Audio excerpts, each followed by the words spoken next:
После череды непрерывных потрясений Тутен не дрогнула. Она поняла, что только полагаясь на себя, можно выжить. Не осталось места, куда можно вернуться. Не осталось никого, кому можно доверять. Поэтому ей пришлось стать сильнее, чем когда-либо. Ранним утром, когда туман еще окутывал весь лес, Тутен тихо покинула пещеру. Ее босые ноги легко ступали по слою сухих листьев, руки осторожно ощупывали каждую ветку в поисках пищи. Дикие банановые деревья, растущие повсюду в лесу. Она выбрала одно, на котором были незрелые бананы, с помощью ножа срубила их и прижала к груди. Бананы были ей не чужды, но раньше она не думала, что придется полагаться на такие простые вещи, чтобы прожить день. Вернувшись в пещеру, Тутен принялась чинить место для сна. В последние дни ее убежище постепенно приходило в запустение. Сильные дожди делали землю в пещере сырой, и вода затекала в спальное место. Она решила укрепить его с помощью тростника и высушенных банановых листьев. Аккуратно отрезая каждый отрезок тростника, она носила его на плече и туго связывала в каркас. Ее худые руки, усеянные царапинами, не останавливались. Ведь она понимала, что только неустанный труд поможет ей продолжать выживать. Днем, когда почти все было готово, Тутен села отдохнуть. Она молча смотрела вдаль, туда, где солнце постепенно скрывалось за группой деревьев. Ее сердце стало немного легче, но все еще было полно пустоты. Был момент, когда она подумала о возвращении, но, вспоминая все, через что ей пришлось пройти, она поняла, что не может так поступить. После отдыха Тутен взяла корзину из тростника на плечо и направилась по знакомой тропинке в лес за молодыми побегами. Густая листва деревьев заслоняла солнечный свет, но она уже привыкла к этому извилистому пути.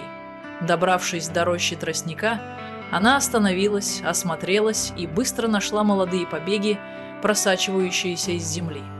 С помощью маленького ножа она аккуратно срезала каждый пучок побегов и сложила их в корзину. Пот выступал на лбу, а ее худые руки, испещренные царапинами, не прекращали упорный труд, ведь она знала, что только непрерывный труд поможет ей продолжать выживать. Она пообещала себе, что будет жить дальше и что, несмотря на все трудности, никогда не вернется туда, откуда ее изгнали. Если больше некому ее защищать, то она сама будет защищать себя. Тутен сжала руки, а ее взгляд стал полон решимости. С этого момента она уже не будет слабой женщиной, какой была раньше. Вернувшись в шатер под скалой, Тутен замерла, услышав новость о том, что Тан, который помогал ей, подвергся жестокому избиению бандой гангстеров под предводительством Щен. Она не могла поверить, что простота его доброты стала причиной такой жестокой мести. Чувство вины переполняло ее, и она больше не могла сидеть спокойно. Она понимала, что у нее нет ничего, чтобы отплатить, и она не способна встать на защиту Тан, но, по крайней мере, могла сделать что-то, чтобы выразить свою благодарность. Она решила отправиться в лес за дикими бананами, побегами и папайей, чтобы продать их на рынке и заработать немного денег для помощи Тан. Ранним утром следующего дня, когда небо еще было покрыто легкой дымкой, Тутен взяла корзину из тростника на плечо и отправилась одна вглубь леса. Извилистая горная тропа заставляла ее босые ноги тихо ступать по слою сухих листьев. Она быстро нашла дикий банановый куст, аккуратно срезала бананы маленьким ножом и положила их в корзину.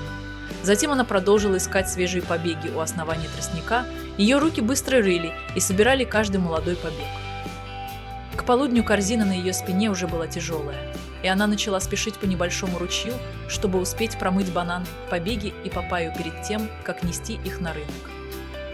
Видя свое отражение в воде, она вздохнула. Ее лицо было бледным, волосы растрепаны, но взгляд оставался решительным.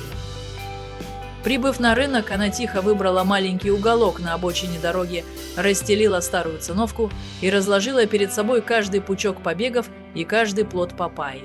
Прохожие оглядывались на нее. Кто-то узнал, что она та самая женщина, которую изгнали из дома Чьен, а кто-то перешептывался. Но Тутен это не волновало.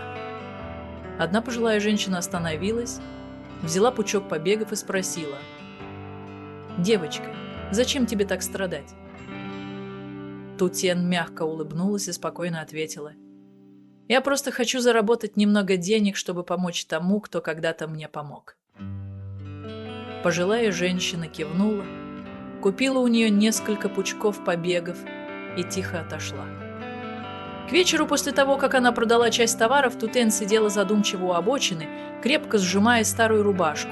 Она понимала, что не способна сделать многое, но, по крайней мере, не могла отвернуться от того, кто когда-то проявил к ней доброту. Вечерний ветер носил по деревенской дороге тонкую пыль.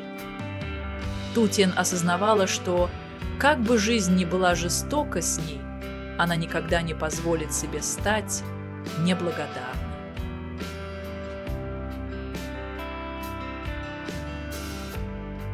Вернувшись в шатер под скалой, Тутен замерла, узнав новость о том, что господин Тан, который однажды помог ей, был жестоко избит бандой гангстеров под предводительством Чен.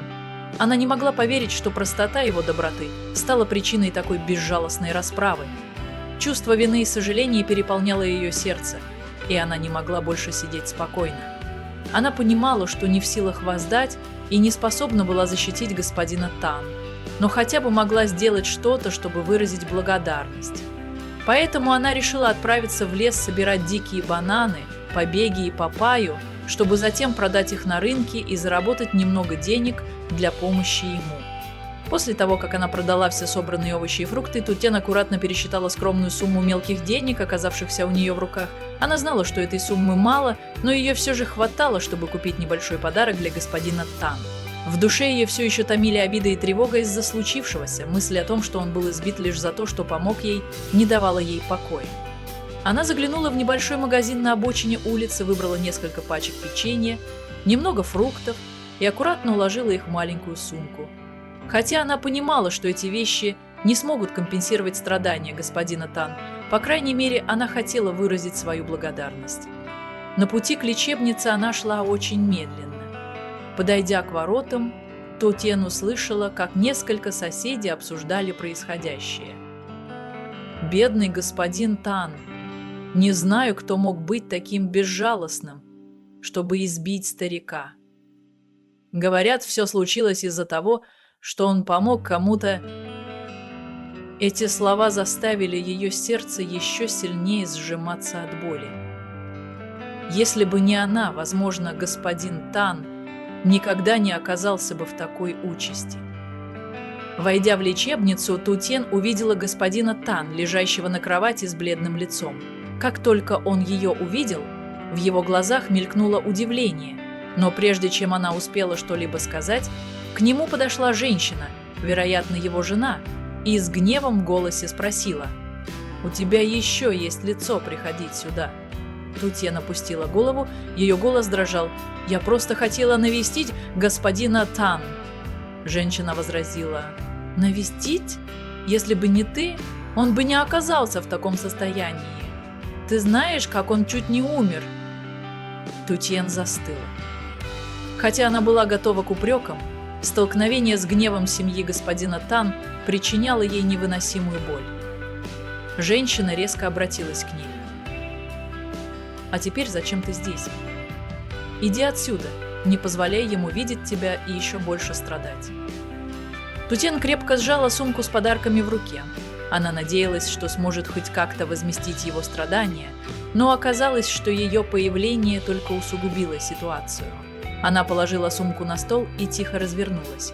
На выходе из лечебницы она услышала слабый голос господина Тан позади. «Не вини ее, это не ее вина». Но в гневе никто не хотел слушать. Медленно покидая лечебницу, Тутен чувствовала, будто весь мир отвернулся от нее. Вечерний ветер принес с собой холод, проникающий до глубины души. Она подняла взгляд на серое небо и тихо подумала: что же мне теперь делать? На этот раз она действительно не знала, куда идти дальше.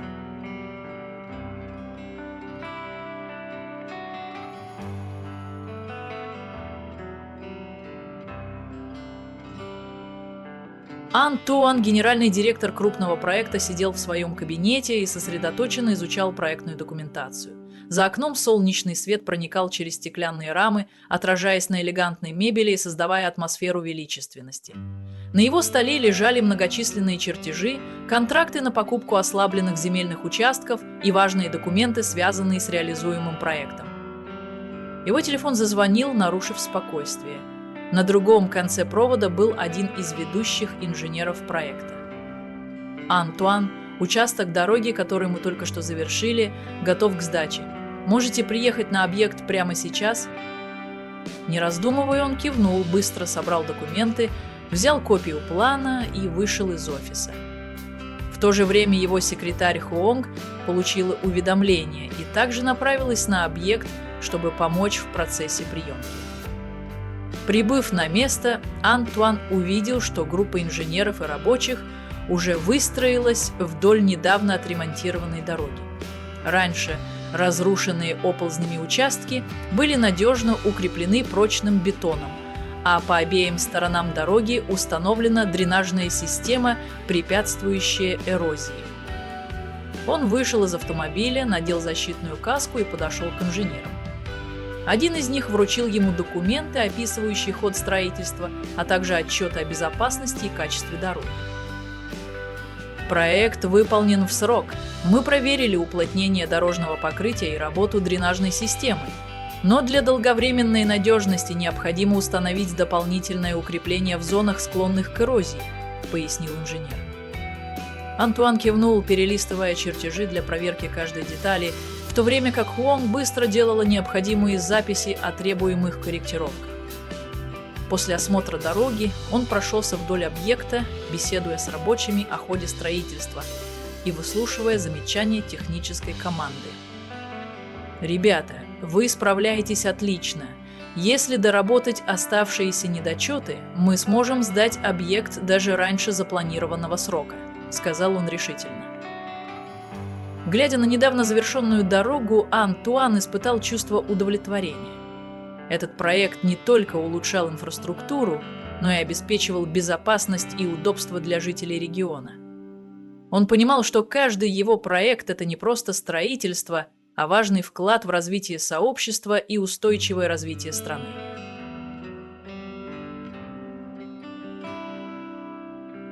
Тон стоял вдалеке, молча наблюдая за скромным жилищем Тутьен. Небольшая пещера, обставленная несколькими старыми вещами, вызывала у него глубокое сожаление. Женщина, которая когда-то имела уютный дом, теперь была вынуждена жить в одиночестве среди суровой природы, самостоятельно заботясь о каждом приеме пищи и ночном отдыхе. Хотя он встречался с ней всего несколько раз, ее сила и стойкость внушали ему глубокое уважение. Медленно поднимаясь по каменным ступеням, он приблизился и заглянул внутрь пещеры. Тутьен нигде не было видно. Возможно, она ушла по делам. Антуан наклонился и положил конверт с деньгами в старую бамбуковую корзину.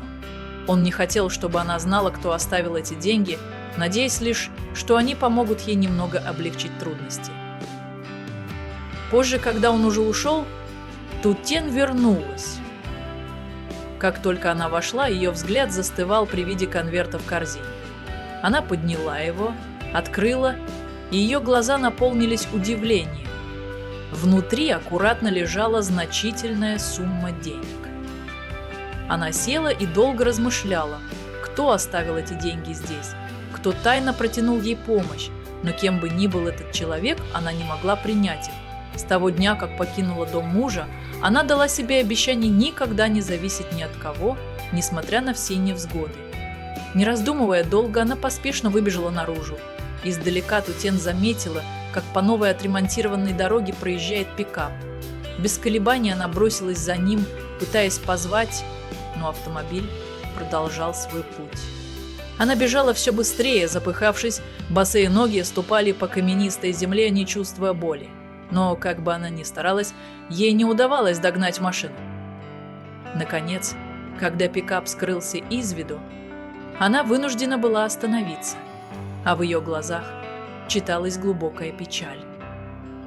Тутьен крепко сжала конверт в руках и тихо развернулась, чтобы вернуться назад. Устроившись у печки в пещере, она снова внимательно смотрела на деньги. Она могла бы оставить их себе, использовать для покупки еды или одежды, но не могла сделать этого. Она убрала конверт обратно в корзину, вздохнула и поднялась. Она не могла позволить своим мыслям остановить ее. Позже она вышла в сад, помогая местному фермеру собирать овощи и урожай картофеля. Ее ловкие руки быстро срывали листья, а взгляд был сосредоточен на работе. Как бы сурова ни была жизнь, Тутен выбрала путь труда и самообеспечения, а не путь жалости.